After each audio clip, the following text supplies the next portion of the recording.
malapit naman ng i-harvest. Papakita ko sa inyo kung gaano siya kalawak mga katunying at kung gaano kaganda ang ating garden. Ang lawak ng ating garden, you know, paikot. Medyo mapulimlim ang ating.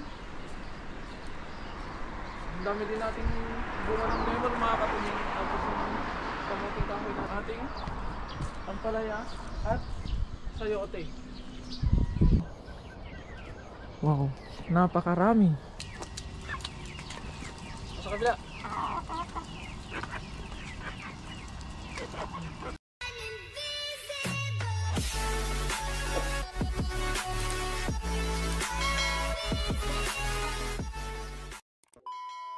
So what is up mga katunying, magandang umaga sa ating lahat. At syempre, welcome back sa ating YouTube channel. At kung ngayon pala kayo napadpad sa aking YouTube channel mga katunying, ay inaanyayan ko kayo mag-subscribe at i-click ang notification bell para ma-update kayo sa mga susunod pa nating video. At syempre mga katunying, another day, another vlog dito sa ating mini garden. At ang mission natin for today's video mga katunying ay meron kasing tumubo ditong, hindi ko alam kung kalabasa ba to or upo or hindi ko alam kung ano to.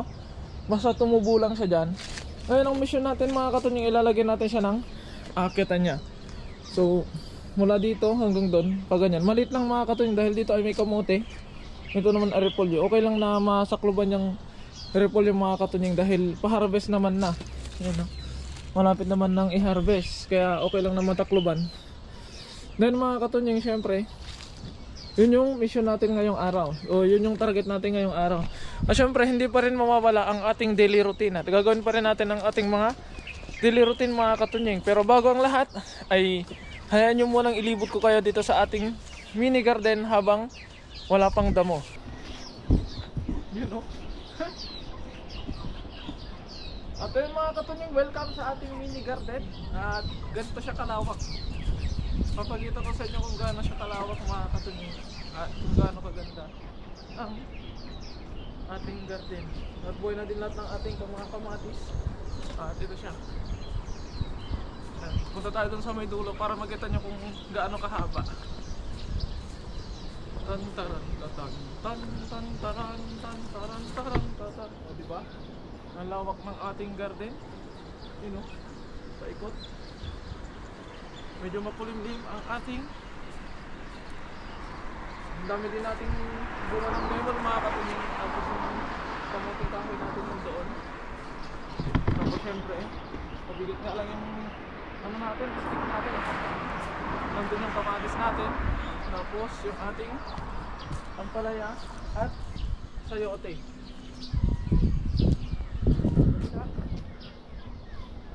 Siyempre ito yung ating kalabasa. At nandito tayo sa ating kamatis. And yung talong. Siyempre, nandito din yung ating kulungan. Ayan. Ganyan siya mga katunying. Diba? At yun mga katunying, nakita na natin kung gaano kalawak yung garden natin nang nasa taas dahil hindi pa tayo nakakakuha ng ating drone. Pero sana soon ay makabili tayo ng drone mga katunying dahil isa yon sa pinapangarap natin. Dahil lalo pag umuwi tayo ng Pilipinas o nagbakasyon tayo ng Pilipinas ay malapit kami sa bundok, masarap mag-travel. Pero ipapakita ko sa inyo yung mangga. Ay, you know. Wow, napakarami. Paikot yan mga katunying. Pero syempre, saka na lang tayo mag-ikot-ikot ulit kapag marami o mahaba yung oras natin dahil ngayon ay limitado lang yung oras natin at gagawa pa tayo ng sisig para sa ating mga alaga. Kaya ayun mga katunying, gawin muna natin yung ating daily routine para magawa natin yung ating target ngayong araw. Hindi man matapos yung target natin pero at least kahit maano man lang natin, masimulan lang natin para bukas ulit natin itutuloy. Kaya ayun mga katunying, simulan na natin. Linisan muna natin syempre.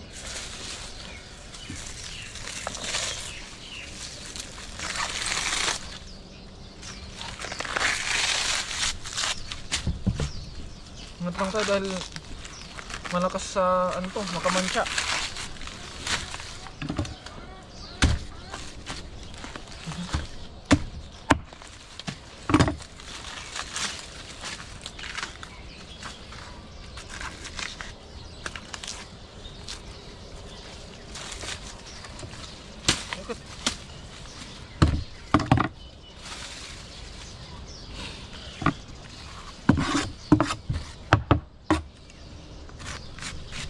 bibilisan na natin mga katunying.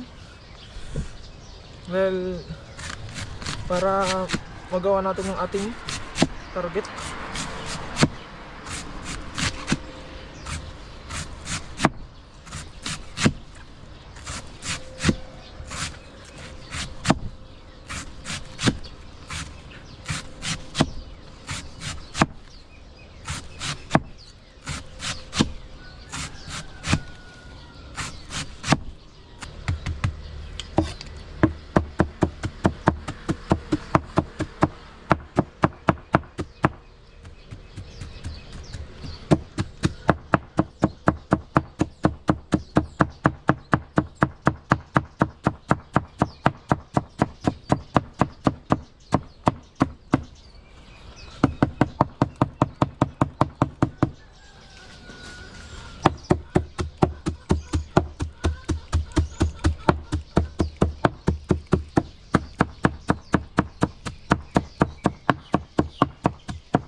Ito baka gusto din nila to.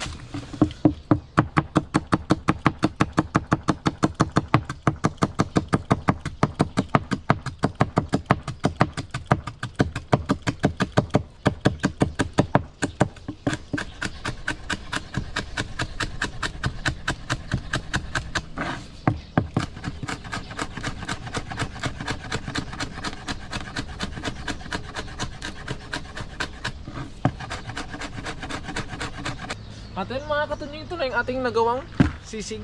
Yun o. Ngayon lalagyan na natin yung ating kanin. So meron tayong kanin ngayong araw mga katunying dahil may pasok tayo kahapon.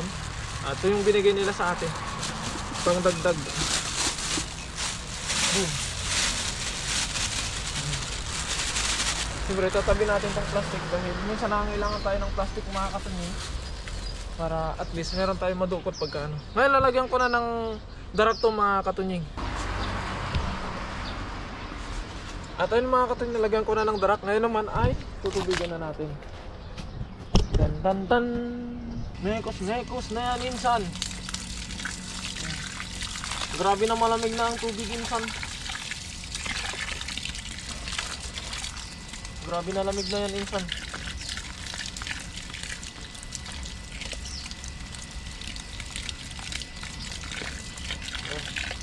Siyempre haluin natin itong hanggang sa loob para check na maghalo talaga lahat ng tubig.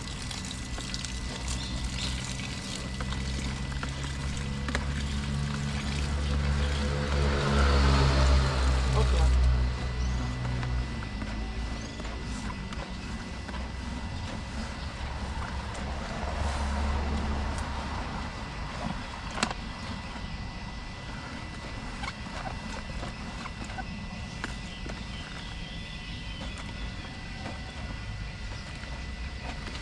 At ito na siya mga katunying. Yan o. Dapat hindi gaanong maraming tubig para masarap para sa kanila. Hugas tayo ng kamay dahil isi-serve na natin. Isi-serve na natin to mga katunying.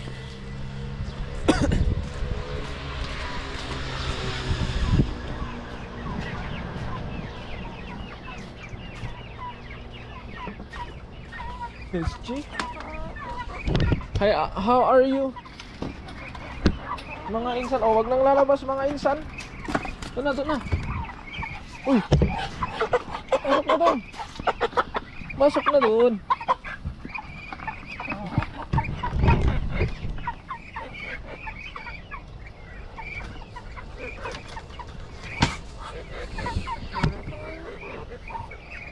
Aray. Grabe naman ginawa nyo dito sa kulungan nyo. Pwede nang taniman ng palay para lang kinuliglig. Oh, sandali lang.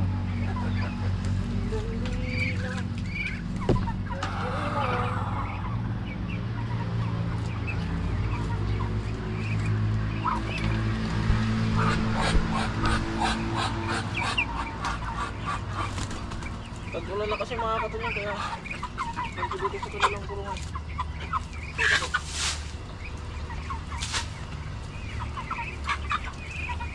Hugasan ko muna ito.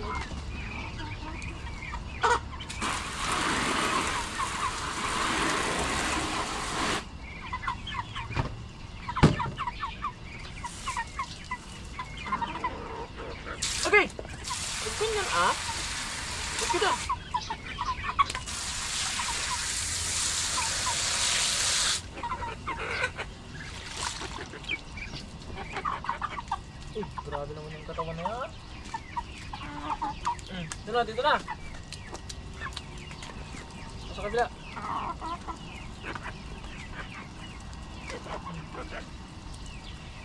Dito na mga insan.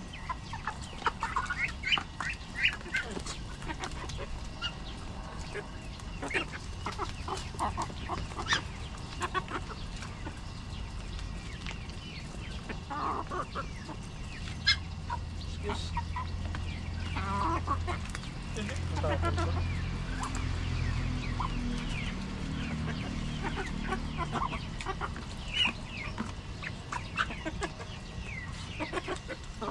Nick, nag-iwisik sa akin ah. Papasok pa ako eh.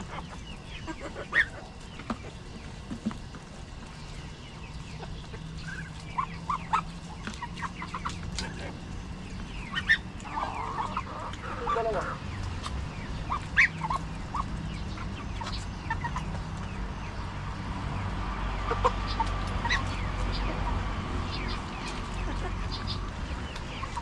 Yun, tapos.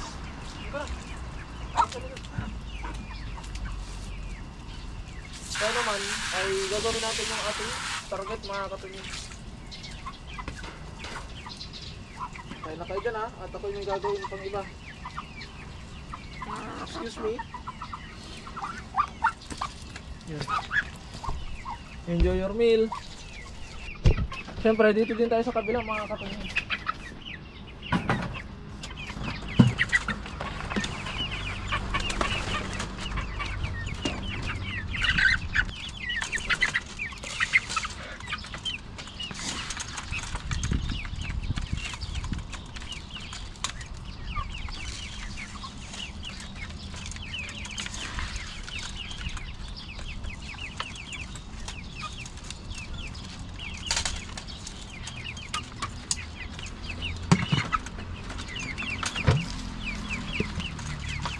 At yun mga katunying, ngayon nabigyan na natin sila ng tubig at inumin. Dito na tayo sa ating mission for today.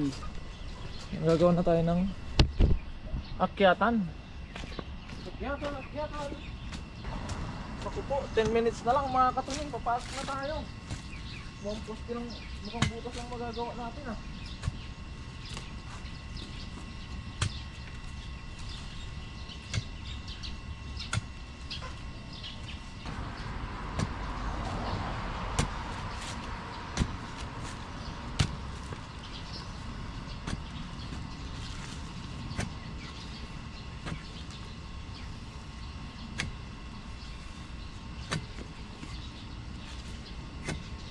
Tuloy na lang natin ito bukas ulit.